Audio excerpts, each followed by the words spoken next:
A couple years ago, my kids asked me what I wanted for Father's Day.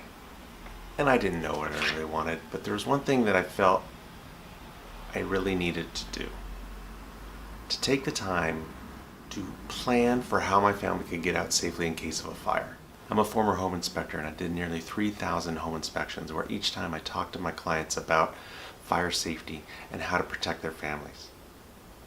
I'm also a former volunteer firefighter where I saw firsthand what fire does to homes and families. I'm a father too, and I have 3 beautiful kids, and I had never taken the time to actually explain and work through with my family how to get out in case of a fire. This really bothered me.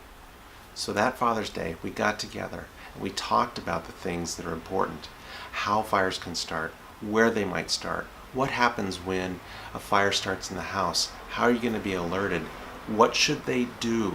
That is the most important part. What should they do if they hear the smoke alarms going off and they know there's a fire in the house? How are they going to get out of the house safely and get to our meeting place? We hadn't even set a meeting place. This was the important thing that I needed to figure out. So that day we actually got together and we did this. We tested the alarms. We pretended like we needed to crawl on the floor, and we actually crawled on the floor.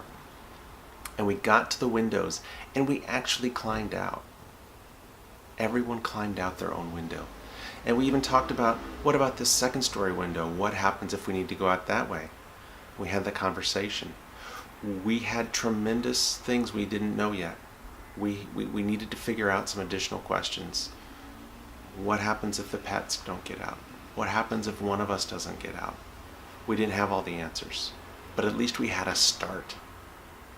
That's why I started Father's Day Fire Plan, to begin that conversation so you begin to work through some of those questions. So I began to do some research and wanted to find out on my own. How do we get out? What's the safest way? What is going to happen in case of a fire? And how can I prepare my kids and my family and myself to meet that goal of getting out safely as quickly as we can? And you may ask, why is this important? When I was a kid, we didn't treat safety the same way. We rode in the back seat of cars with no seat belts and everything like that. See, fire safety is more important now for one really important reason that doesn't get publicized very much. Older homes took longer to reach that point of flashover, the point where actually the contents of the home erupt into flames because they've gotten so hot. It used to take 30 to 40 minutes to reach that point of flashover. Newer homes, because of construction techniques, energy efficiency, and lighter engineering, now can take 4 to 6 minutes to become engulfed in flames. That's far less time that we have to get out of the house. And that's why alarms are so much more important. And planning is so much more important on how to get out quickly in the event of a fire. I'm not an expert on these things. I'm a dad who has 3 kids and a beautiful wife, and I want to keep them safe.